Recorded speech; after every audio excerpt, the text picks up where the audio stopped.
민준 씨, 제발 한 번만 더 기회를 주면 안 될까요? 더 이상 할 말 없어! 당장 집에 가서 짐 싸! 오늘부로 우리 끝이야! 그녀의 눈물 어린 호소. 그리고 그의 싸늘한 마지막 말.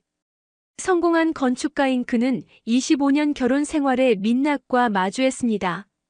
겉보기엔 완벽했던 아내의 이중 생활, 그리고 그 뒤에 숨겨진 충격적인 진실이 서서히 드러나는데, 가장 가까운 사람에게 당한 배신은 과연 어떤 상처를 남겼을까요? 오늘 그 숨막히는 이야기가 시작됩니다. 빗줄기가 창문을 두드리는 오후였습니다. 깊은 생각에 잠겨있던 저는 문이 열리는 소리에 고개를 들었습니다. 우산을 접으며 들어선 남성은 단정했지만 그의 얼굴에는 깊은 고뇌와 불안감이 뚜렷하게 새겨져 있었습니다. 50대 후반으로 보이는 그는 사회적으로 상당한 성공을 이룬 듯한 기품을 풍겼지만 그 눈빛에는 설명할 수 없는 어둠이 드리워져 있었죠. 예약했던 민준이라고 합니다. 그가 천천히 입을 열었습니다. 그의 목소리에는 미세한 떨림이 묻어 있었습니다. 저는 그를 안내하며 자리에 앉도록 권했습니다. 따뜻한 차를 내어주자 민준 씨는 떨리는 손으로 찻잔을 감쌌습니다. 사무실 안에는 빗소리 외에 무거운 침묵만이 감돌았습니다. 그는 한동안 말을 고르는 듯 깊은 한숨을 쉬었습니다. 어떤 일로 저희를 찾아주셨는지 편하게 말씀해 주시겠어요? 제 물음에 그는 마침내 억눌렀던 이야기를 시작했습니다. 제 아내 이야기입니다. 지수 씨. 25년 동안 함께 살았습니다. 주변에서는 저희 부부를 보면 다들 부러워했죠. 저도 그렇게 믿었습니다. 부족함 없이 살았고 서로 존중하며 가정을 꾸려왔다고 생각했습니다. 그는 잠시 말을 멈추고 먼 곳을 응시했습니다. 그의 시선 끝에는 25년이라는 시간이 담겨 있는 듯 했습니다. 저는 건축가로 일하면서 정말 바쁘게 살았습니다. 아내는 그런 저를 묵묵히 내조하며 가정을 완벽하게 돌봤죠. 자선 활동도 하고 교양 강좌도 듣고 누구에게나 존경받는 아내였습니다.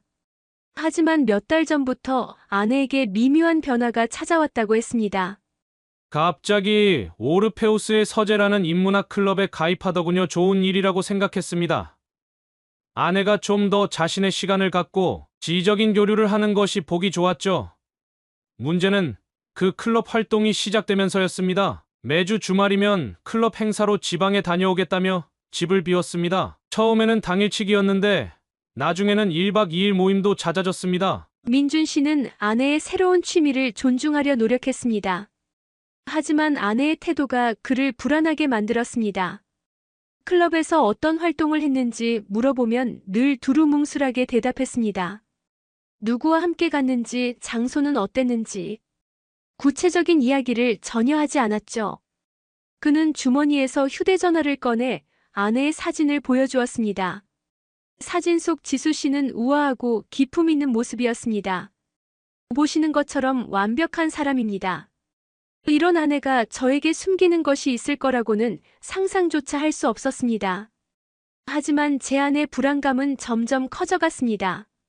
아내가 클럽 활동에 사용한다며 가져가는 돈의 액수도 생각보다 많았다고 했습니다. 회비 외에 추가 비용이 든다고 하는데 구체적인 내역을 알려주지 않았습니다. 뭔가 이상하다고 느꼈지만 설마 하는 마음에 애써 외면했습니다. 그는 자신의 의심이 터무니없는 기우이기를 바랐지만 아내의 눈빛과 말투에서 느껴지는 거리감은 부부 사이에 보이지 않는 벽을 쌓고 있었습니다. 가장 가까운 사람인데 갑자기 낯설게 느껴지더군요. 마치 제가 모르는 다른 삶을 살고 있는 것 같았습니다. 결국 그는 진실을 확인하기 위해 이곳까지 찾아온 것입니다. 탐정님, 제 아내가 그 클럽에서 정말 단순한 인문학 활동만 하고 있는지 아니면 다른 숨겨진 목적이 있는지 확인해 주셨으면 합니다.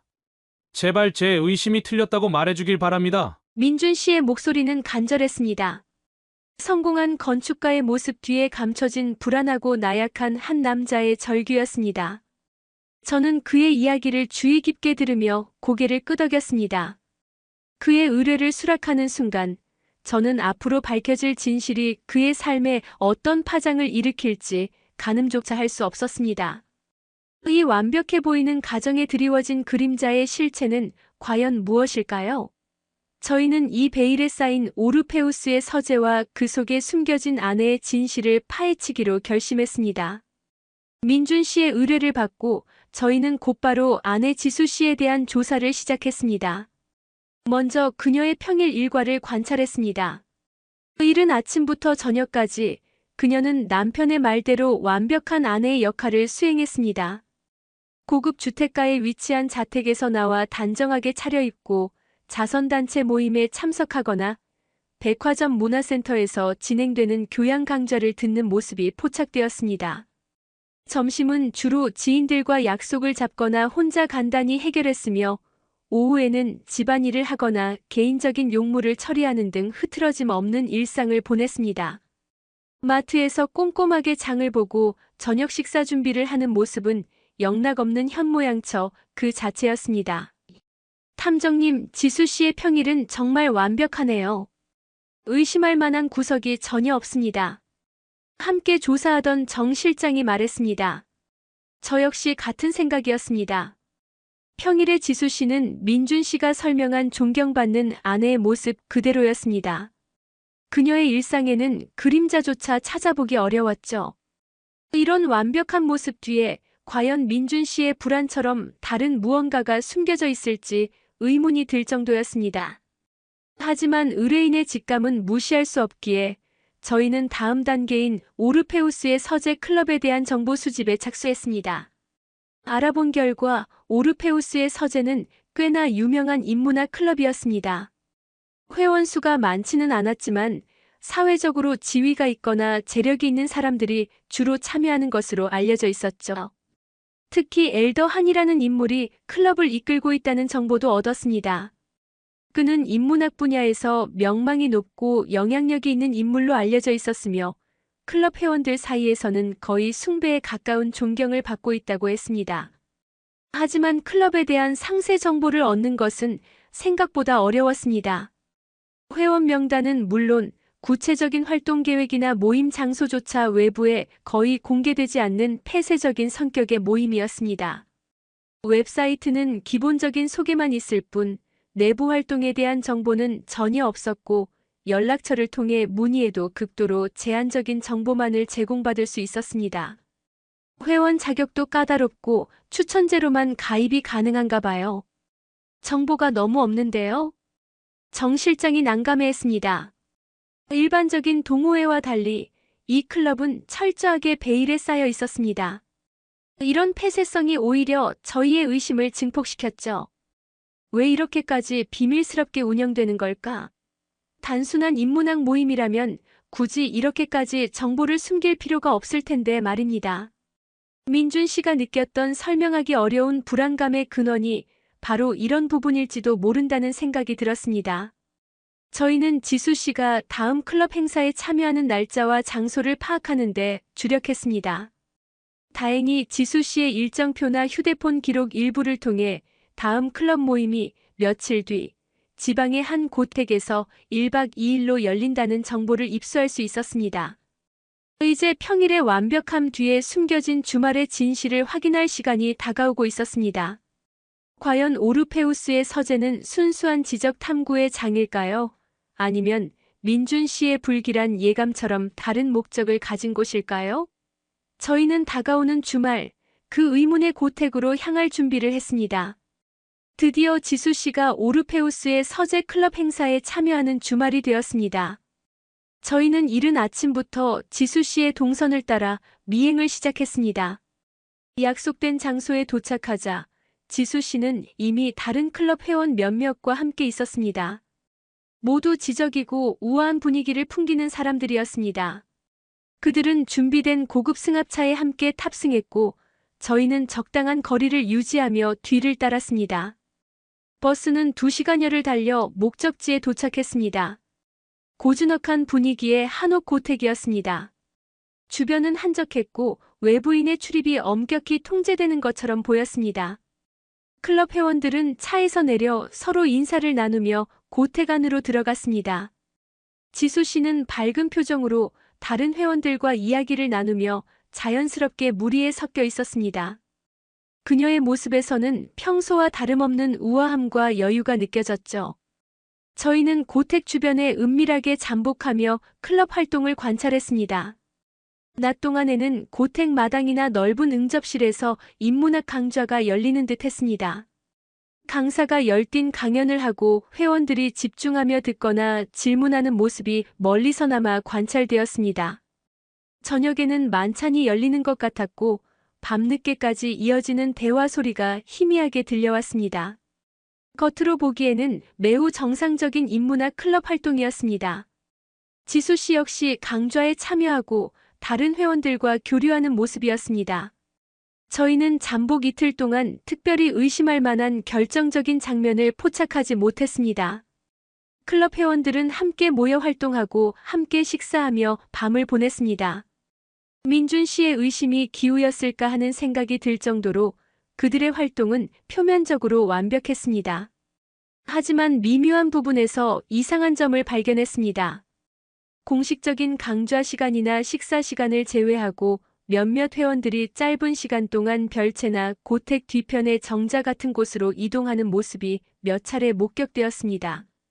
그리고 특히 엘더 한과 가까워 보이는 특정 여성 회원들이 모임 종료 후에도 바로 떠나지 않고 늦은 시간까지 고택 어딘가에 남아있는 패턴이 반복되었습니다. 물론 지수 씨도 그 특정 여성 회원들 중 한 명이었습니다.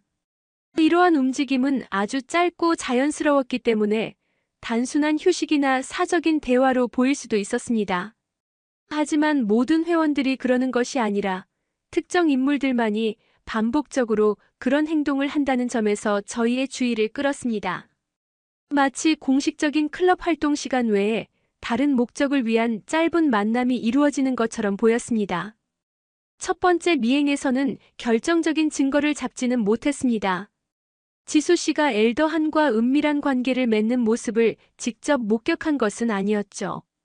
하지만 특정 인물들 사이에서 일어나는 미묘한 패턴 변화는 분명 저희가 더 깊이 파고들어야 할 단서가 될 수 있다고 판단했습니다. 오르페우스의 서재는 겉모습처럼 순수하지만은 않을 수 있다는 직감이 강해졌습니다. 다음 조사부터는 이 특정 인물들의 움직임을 집중적으로 관찰하기로 계획을 세웠습니다. 첫 번째 클럽 행사 미행에서 얻은 단서는 특정 회원들의 수상한 움직임이었습니다. 저희는 그 회원들의 신원을 파악하고 그들 사이의 관계를 집중적으로 조사하기 시작했습니다. 그 과정에서 엘더 한 주변 인물들을 탐색하던 중 예상치 못한 인물에게서 연락을 받게 되었습니다. 그녀의 이름은 경희 씨였습니다. 그녀는 자신이 오르페우스의 서재의 전 회원이며 저희가 클럽에 대해 조사하고 있다는 사실을 알고 있다고 말했습니다. 경희 씨와의 만남은 저희에게 매우 중요한 전환점이었습니다. 그녀는 다소 흥분하고 격앙된 상태였지만 그 속에서 진실을 말하고 있다는 인상을 받았습니다. 경희 씨는 자신이 오르페우스의 서재에 큰 기대를 품고 가입했으나 실상은 겉으로 보이는 인문학 활동이 전부가 아니었다고 털어놓았습니다. 특히 엘더 한을 중심으로 돌아가는 클럽의 이면에 대해 상세히 이야기했습니다. 오르페우스의 서재는요. 겉으로는 고상한 척하지만 사실 엘더 한이 자신의 욕망을 채우는 장소예요. 특히 젊거나 매력적인 여성 회원들을요. 경희 씨는 떨리는 목소리로 말을 이어갔습니다. 그녀는 자신이 엘더한에게 깊은 호감을 가지고 있었지만 엘더한은 자신에게는 눈길조차 주지 않고 새로 가입한 지수 씨에게만 관심을 보였다고 했습니다. 지수 씨가 클럽의 핵심 멤버로 급부상하면서 엘더한과 지수 씨 사이의 관계가 심상치 않음을 눈치챘다고 하더군요. 클럽 회원들 중에서도 엘더한이 따로 관리하는 소수 정예 특별 연구회라는 게 있어요. 겉으로는 더 깊은 인문학 연구를 위한 모임이라고 포장하지만 사실은 엘더한이 마음에 드는 여성 회원들을 불러 은밀한 관계를 맺는 아지트예요. 경희 씨의 폭로는 충격적이었습니다. 그녀는 지수 씨가 그 특별 연구회의 핵심 멤버이며 엘더한과 매우 깊은 관계라고 단정적으로 말했습니다. 그녀는 질투와 배신감에 눈물까지 보였습니다. 자신이 순수하게 인문학을 배우고 싶었던 열정을 이용당했고 자신이 흠모했던 엘더한을 다른 여성 지수 씨에게 빼앗겼다는 분노가 뒤섞여 있었습니다. 그녀는 심지어 지수 씨와 엘더한이 특별 연구회 모임 전에 자신들만의 신호를 주고받는다고 구체적인 정보까지 제공했습니다. 클럽 회원들이 다 모이기 전에 특정 장소에서 엘더한이 지수 씨에게만 알아볼 수 있는 어떤 표시를 해요.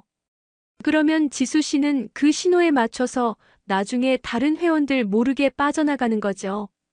경희 씨의 제보는 민준 씨의 의뢰 내용, 즉 아내의 모호한 태도와 주말 외유의 패턴과 정확히 일치했습니다. 단순히 질투심에 눈이 멀어 꾸며낸 이야기라고 보기에는 너무나 구체적이고 설득력이 있었습니다. 그녀의 폭로는 오르페우스의 서재에 숨겨진 민낯과 지수 씨의 이중 생활에 대한 강력한 증거가 될 수 있었습니다. 저희는 경희 씨의 정보를 바탕으로 특별연구회의 아지트와 두 사람이 주고받는다는 신호의 실체를 파악하는데 모든 역량을 집중하기로 했습니다. 경희 씨의 결정적인 제보를 통해 저희는 오르페우스의 서재 뒤에 숨겨진 특별연구회의 존재와 그 은밀한 목적을 알게 되었습니다. 이제 남은 것은 그 특별연구회의 아지트와 지수 씨와 엘더한의 관계를 직접 확인하고 증거를 확보하는 것이었습니다. 경희 씨가 언급한 단서들 특정 시간, 특정 장소에서의 신호, 은밀하게 빠져나가는 패턴을 종합하여 저희는 다음 클럽 행사를 주시했습니다. 지수 씨가 다음 클럽 행사에 참여하는 날, 저희는 경희 씨가 알려준 신호가 오고 갈 가능성이 있는 장소 근처에 잠복했습니다. 클럽 회원들이 하나둘 모이기 시작했고 잠시 후 엘더한이 나타났습니다. 그는 여전히 위험있고 지적인 모습이었죠. 곧이어 지수 씨도 도착했습니다. 회원들이 인사를 나누고 담소를 나누는 틈을 타 엘더한이 지수 씨에게 다가가 아주 짧게 그러나 의미심장한 눈빛과 함께 손에 든 책 모서리로 지수 씨의 팔을 스치는 듯한 동작을 하는 것이 포착되었습니다. 경희 씨가 말했던 신호일 가능성이 높았습니다. 공식적인 클럽 행사는 시작되었지만 저희의 초점은 지수 씨와 엘더한의 움직임에 맞춰져 있었습니다. 얼마 후 지수 씨는 다른 회원들이 강연에 집중하는 틈을 타 자연스럽게 자리에서 일어나 잠시 바람을 쐬고 오겠다며 밖으로 나갔습니다. 그리고 거의 동시에 엘더한 역시 다른 이유를 대며 자리를 비웠죠. 두 사람은 회원들의 시선을 피해 다른 방향으로 이동하기 시작했습니다. 저희는 두 사람의 뒤를 은밀하게 따랐습니다. 그들이 향한 곳은 경희 씨의 제보와 저희의 사전 조사를 통해 파악한 특별연구회의 아지트였습니다. 지방 소도시의 외곽에 위치한 외관은 현대적인 갤러리 같았지만 깊숙한 정원과 높은 담장으로 둘러싸여 외부에서는 내부를 전혀 볼 수 없는 구조였습니다. 바로 그곳이 엘더한이 지수 씨와 같은 여성 회원들과 은밀한 만남을 갖는 장소였던 것입니다. 지수 씨와 엘더한은 별장 안으로 함께 들어갔습니다. 저희는 별장 주변에 최대한 가까이 접근하여 내부를 관찰할 수 있는 지점을 찾았습니다. 방음이 철저한 곳인지 소리는 들리지 않았지만 열린 창문 틈이나 블라인드 사이로 비치는 불빛 그리고 움직이는 그림자를 통해 두 사람이 별장 안에서 매우 은밀하고 부적절한 시간을 보내고 있음을 확인할 수 있었습니다. 엘더한의 손이 지수 씨의 어깨를 감싸고 두 사람이 서로에게 깊이 기대는 모습 등 경희 씨의 폭로가 사실이었음을 명백히 보여주는 장면들이었습니다. 저희는 이 모든 과정을 사진과 영상으로 기록했습니다. 겉으로만 고상한 인문학 클럽 행사에 참여한다던 지수 씨의 말이 새빨간 거짓말이었음이 밝혀지는 순간이었습니다. 그녀는 매주 주말마다 이곳에서 엘더한과 밀회를 즐겨왔던 것입니다. 완벽해 보였던 아내의 충격적인 이중생활, 그리고 오르페우스의 서재 뒤에 숨겨진 추악한 진실이 마침내 드러났습니다. 저희는 확보한 결정적인 증거들을 가지고 민준 씨에게 연락할 준비를 했습니다. 충격적인 증거들을 확보한 후 저는 민준 씨에게 연락하여 사무실로 와달라고 요청했습니다. 그는 연락을 받자마자 한달음에 달려왔습니다. 그의 얼굴에는 지난번보다 더욱 깊어진 불안감이 서려 있었습니다. 그는 사무실에 들어서자마자 숨을 헐떡이며 저를 바라보았습니다. 탐정님, 혹시 뭔가 알아내셨습니까? 저는 그를 소파에 앉게 하고 차분하게 이야기를 시작했습니다. 아내 지수 씨의 평일 일과가 완벽하다는 사실부터 다시 한번 확인시켜주며 그의 아내가 겉보기에는 흠잡을 데 없는 삶을 살고 있다는 점을 언급했습니다. 그의 얼굴에 아주 잠깐 희미한 안도의 빛이 스치는 것을 보았습니다. 네. 지수 씨는 정말 좋은 아내입니다. 평일에는. 하지만 저는 곧 그의 기대와 상반되는 주말의 진실로 들어갔습니다. 오르페우스의 서재라는 클럽의 폐쇄성과 엘더한이라는 인물의 존재에 대해 설명했습니다. 그리고 그 클럽의 이면에 숨겨진 소수 정예 특별 연구회라는 비밀 모임의 실체에 대해 언급했습니다. 민준 씨의 눈빛이 불안하게 흔들리기 시작했습니다. 저는 경희 씨라는 전 회원의 제보, 신호를 주고받는 패턴, 그리고 그 특별 연구회가 실제로는 엘더한이 여성 회원들과 은밀한 관계를 맺는 장소라는 사실까지 차근차근 설명했습니다. 민준 씨의 얼굴은 점점 창백해졌습니다. 그는 자신의 귀를 의심하는 듯 저를 멍하니 바라보았습니다. 그게 정말입니까? 지수 씨가 설마... 저는 더 이상 말을 아낄 수 없었습니다. 확보한 증거 자료를 그의 앞에 내밀었습니다. 지수 씨와 엘더한이 클럽 행사장 밖에서 은밀히 신호를 주고받는 모습, 다른 회원들을 피해 함께 별장으로 향하는 모습, 그리고 별장 안에서 두 사람의 부적절한 관계를 보여주는 장면들. 사진과 영상들이 민준 씨의 눈앞에 펼쳐졌습니다. 그 순간 민준 씨는 무너져 내렸습니다. 그의 손이 부들부들 떨리더니 이내 얼굴을 감싸쥐고 신음했습니다. 말도 안 돼, 이건 거짓말이야. 지수 씨가, 내 아내가... 그의 목소리는 절규에 가까웠습니다.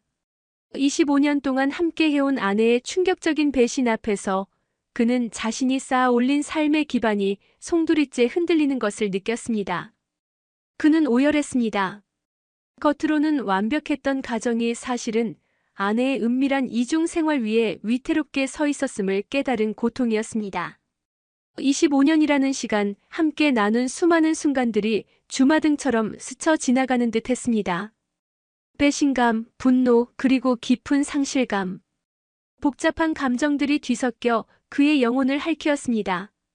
한참을 그렇게 울고 난 후 민준 씨는 천천히 고개를 들었습니다. 그의 눈은 충혈되어 있었지만 이전의 불안감 대신 차갑고 단단한 무언가가 깃들어 있었습니다. 믿고 싶지 않습니다. 하지만 증거가 이렇게 명확하니. 그는 숨을 고르며 말했습니다. 탐정님, 다음 주 그들이 만나는 날 저도 따라가겠습니다. 아지트라는 그 장소, 제 눈으로 직접 확인하고 싶습니다. 저는 잠시 망설였습니다. 의뢰인이 감정적으로 격해져 돌발 행동을 할 수도 있기 때문입니다. 하지만 그의 눈빛에서 느껴지는 강한 결의와 배신당한 남편으로서 진실의 현장을 직접 보고 싶어 하는 그의 절박함을 외면할 수 없었습니다. 알겠습니다, 민준 씨. 하지만 약속해 주십시오. 감정을 통제하고 저희의 안내에 따르시겠다고. 그는 고개를 끄덕였습니다. 네. 약속하겠습니다. 고맙습니다. 정말 고맙습니다. 그의 목소리는 여전히 슬픔에 잠겨 있었지만 진실을 마주하고 앞으로 나아가려는 단단한 의지가 느껴졌습니다. 다음 주 배신의 현장에서 마주할 진실의 순간은 과연 어떤 파국을 불러올까요? 마침내 지수 씨와 엘더한의 다음 만남이 예정된 날이 밝았습니다. 저희는 약속대로 민준 씨와 함께 이른 새벽부터 움직였습니다. 민준 씨는 밤새 한숨도 못 잔 듯 피곤한 기색이 역력했지만 그의 눈빛에는 긴장감과 함께 굳은 결의가 서려 있었습니다. 우리는 지수 씨와 엘더한의 아지트로 파악된 외곽의 고급 별장 근처로 향했습니다. 별장 주변에 도착한 저희는 민준 씨를 은밀한 장소에 대기시키고 저는 정 실장과 함께 별장 출입구를 주시할 수 있는 위치에 자리를 잡았습니다. 민준 씨는 차분한 표정으로 앉아 있었지만 그의 미세하게 떨리는 손은 그의 내면에서 일어나는 격렬한 감정을 보여주고 있었습니다. 그는 곧 자신의 아내의 배신이 이루어지는 바로 그 장소를 목격하게 될 참이었습니다. 예정된 시간이 되자 한 대의 고급 승용차가 별장 입구로 다가왔습니다. 차가 멈추고 문이 열리자 먼저 엘더한이 내렸습니다. 그리고 곧이어 지수 씨가 내렸습니다. 그녀는 이전과 다름없이 우아하고 기품 있는 모습이었습니다. 하지만 그녀의 얼굴에는 묘한 긴장감과 기대감이 엿보였습니다. 두 사람은 누가 볼세라 재빨리 서로에게 다가가 어깨에 살짝 손을 올리며 다정하게 별장 안으로 발걸음을 옮겼습니다. 숨어서 이 모습을 지켜보던 민준 씨의 몸이 크게 흔들리는 것을 느꼈습니다. 그는 손으로 입을 틀어막고 간신히 신음을 참아냈습니다.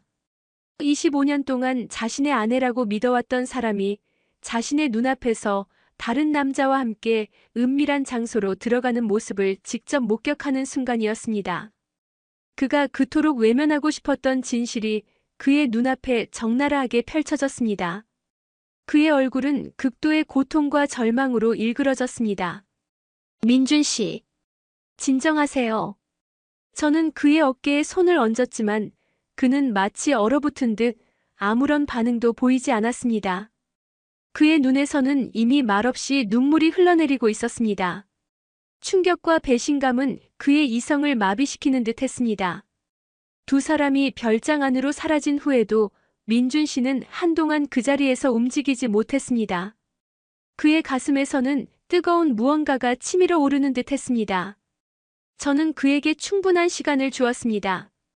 그리고 얼마 후 별장 안에서 나온 두 사람이 함께 별장 입구를 나서는 모습이 보였습니다. 그들은 마치 아무 일도 없었던 것처럼 평온한 표정이었습니다. 그 순간 민준 씨의 인내심은 한계에 다다른 듯 했습니다. 그는 벌떡 일어나 두 사람이 있는 쪽으로 걸어가기 시작했습니다. 저는 그의 뒤를 따랐습니다. 그의 걸음걸이에는 망설임이 없었지만 온몸에서 떨림이 느껴졌습니다. 지수 씨, 엘더한 씨. 민준 씨의 목소리에 두 사람은 걸음을 멈추고 깜짝 놀라 돌아보았습니다. 민준 씨를 발견한 지수 씨의 얼굴은 순식간에 새하얗게 질렸습니다. 엘더한 역시 당황한 기색을 감추지 못했습니다. 민준 씨, 당신이 어떻게 여기에? 지수 씨는 떨리는 목소리로 물었습니다. 민준 씨는 차갑게 그들을 바라보았습니다. 어떻게 여기에 오냐고? 당신이 매주 주말마다 뭘 했는지 확인하러 왔지. 이 더럽고 추악한 곳에서 당신이 그토록 열중했던 인문학 연구의 실체가 이거였나? 지수 씨는 눈물을 글썽이며 변명했습니다. 민준 씨, 오해예요. 이건 오늘이 처음이에요. 정말이에요. 거짓말 그만해. 민준 씨가 소리쳤습니다. 그의 목소리에는 억눌렸던 분노가 터져나왔습니다. 내가 다 알고 왔어. 매주 이런 짓을 하고 다녔다는 걸. 25년이야, 지수 씨. 25년 동안 함께한 당신이 나에게 어떻게 이럴 수가 있어. 역겹군, 정말 역겨워. 그는 엘더한을 돌아보며 쏘아붙였습니다. 당신은 뭐야? 명망 높은 인문학자? 웃기고 있군. 순진한 여성들을 꿰어내 더러운 욕망을 채우는 파렴치한 인간이었어. 엘더한은 변명하려 했지만 민준 씨의 기세에 눌려 제대로 말을 잇지 못했습니다. 지수 씨는 오열하며 민준 씨에게 매달렸습니다. 여보, 잘못했어요. 한 번만 용서해 주세요. 저도 외로웠어요. 당신은 항상 일만 신경 쓰고 저한테 관심이 없었잖아요. 외로웠다고? 그래서 배신을 해? 내가 누굴 위해 그렇게 일만 했는데, 이 완벽한 가정을 지키기 위해, 당신을 위해. 그런데 돌아온 게 이거야? 당신의 외로움 때문에 내가 이렇게 처참한 기분을 느껴야 해?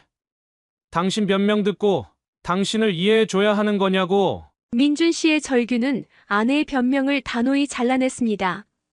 그는 더 이상 지수 씨를 상대하고 싶지 않다는 듯 차갑게 돌아섰습니다. 그의 마지막 말이 허공에 메아리 쳤습니다. 더 이상 할 말 없어. 더 이상 당신 얼굴도 보기 싫어. 당장 집에 가서 당신 짐 싸. 오늘부로 우리 끝이야. 민준 씨는 뒤돌아 빠르게 걸어갔습니다. 지수 씨는 그의 뒷모습을 보며 주저앉아 오열했고 엘더하는 당황한 채 그 자리에 서 있었습니다. 저희는 민준 씨의 뒤를 따랐습니다. 배신이라는 잔인한 진실 앞에서 한때 완벽했던 부부의 관계는 그렇게 허무하게 파경을 맞았습니다. 민준 씨의 걸음걸이에는 깊은 상처와 고통이 느껴졌지만 동시에 무언가를 단호히 끝냈다는 해방감도 서려 있는 듯 했습니다. 파국적인 대면 이후 몇 달의 시간이 흘렀습니다. 민준 씨는 곧바로 이혼 소송을 진행했습니다. 지수 씨는 명백한 증거 앞에 더 이상 반박하지 못하고 불륜 사실을 인정했습니다. 이혼 절차는 비교적 빠르게 마무리되었습니다. 민준 씨는 또한 엘더한을 상대로 상간 소송을 제기했습니다. 엘더한은 자신의 명예가 실추될 것을 우려하여 사건을 조용히 마무리하려 했지만 법원은 저희가 확보한 증거와 민준 씨의 피해를 인정하여 엘더한에게 상당한 위자료를 지급하라는 판결을 내렸습니다. 소송이 모두 마무리된 후 민준 씨는 자신의 삶을 완전히 새롭게 재편하기 시작했습니다. 오랫동안 운영했던 건축 사무실을 정리하고 번잡한 도시 생활에 마침표를 찍었습니다. 그리고 오랜 꿈이었던 자연 속에서 살아가기로 결심했습니다. 아내와의 추억이 깃든 집과 공간을 뒤로하고 지방의 한적한 시골 마을에 터를 잡았습니다. 그곳에서 민준 씨는 직접 자신의 새로운 보금자리를 짓기 시작했습니다. 건축가로서 쌓아온 경륜을 오롯이 자신만을 위한 공간에 쏟아부었습니다. 집을 짓는 과정 자체가 그에게는 상처를 치유하고 새로운 삶을 설계하는 과정이었습니다. 처음에는 깊은 배신감과 상실감 때문에 힘든 시간을 보냈습니다. 홀로 남겨진 외로움이 그를 괴롭히기도 했죠. 하지만 시간이 지나면서 민준 씨는 자연 속에서 평화를 찾기 시작했습니다. 집 주변에 작은 텃밭을 가꾸고 뒷산에 오르며 흘러가는 구름과 변화하는 계절의 풍경을 눈에 담았습니다. 신선한 공기를 마시고 흙을 만지며 복잡했던 마음이 서서히 정화되는 것을 느꼈습니다. 건축가로서의 예민한 감각은 주변 자연의 아름다움에 반응하며 새로운 영감을 얻었습니다. 그는 작은 카메라를 사서 자연의 순간들을 기록하기 시작했습니다. 아이러니하게도 아내의 배신이 이루어졌던 야외 활동이라는 공간이 그에게는 치유와 새로운 행복을 주는 공간이 된 것입니다. 얼마 전 민준 씨에게서 연락이 왔습니다. 사무실에 들르고 싶다고 하더군요. 오랜만에 만난 민준 씨는 이전과는 확연히 다른 모습이었습니다. 얼굴에 드리워졌던 어둠은 사라지고 편안하고 잔잔한 미소가 떠올라 있었습니다. 그의 눈빛은 여전히 깊었지만 더 이상 불안이나 고통은 보이지 않았습니다. 탐정님 덕분에 새로운 삶을 찾았습니다. 그는 환한 미소를 지으며 자신이 직접 지은 집 사진, 가꾼 텃밭 사진, 그리고 주변 자연 풍경 사진들을 보여주었습니다. 그의 사진 속에는 평화와 고요함이 담겨 있었습니다. 처음에는 정말 죽고 싶을 만큼 힘들었습니다. 25년이라는 시간이 모두 부정당한 기분이었죠. 하지만 탐정님 덕분에 진실을 알게 되었고 그 진실을 바탕으로 제 삶을 다시 세울 용기를 얻었습니다. 그는 이제 혼자 사는 삶이 외롭지 않다고 말했습니다. 텃밭에서 키운 신선한 채소로 요리하고 동네 주민들과 소소한 정을 나누며 매일 달라지는 자연 풍경을 사진에 담는 것이 큰 기쁨이라고 했습니다. 제가 지은 집이 완성되면 꼭 초대하고 싶습니다. 탐정님께 직접 농사지은 채소로 푸짐한 밥상을 차려 대접하고 싶네요. 진심으로 감사드립니다. 민준 씨는 진심 어린 감사를 표하며 자리에서 일어섰습니다. 그의 걸음걸이는 가벼웠고 그의 뒷모습은 단단해 보였습니다. 배신이라는 깊은 상처를 겪었지만 민준 씨는 그 아픔에 주저앉지 않고 자신만의 힘으로 새로운 삶을 설계해 나가는 용기를 보여주었습니다. 완벽했던 가정이 무너진 폐허 위에서 그는 비로소 진정으로 자신을 위한 삶을 다시 짓기 시작한 것입니다. 우리의 삶에서도 예상치 못한 곳에서 배신은 찾아올 수 있습니다. 가장 믿었던 사람에게 당하는 배신은 깊은 상처를 남기지만 그 상처가 끝이 아님을 민준 씨는 보여주었습니다. 진실을 마주할 용기, 그리고 그 진실 위에서 자신을 다시 세울 힘이 있다면 우리는 어떤 고통 속에서도 새로운 희망을 찾을 수 있을 것입니다. 오늘 민준 씨의 이야기가 여러분께 작은 울림이 되었기를 바랍니다. 오늘 이야기 어떠셨나요? 구독과 알람 설정 잊지 마시고 소중한 댓글 하나가 정말 큰 힘이 됩니다.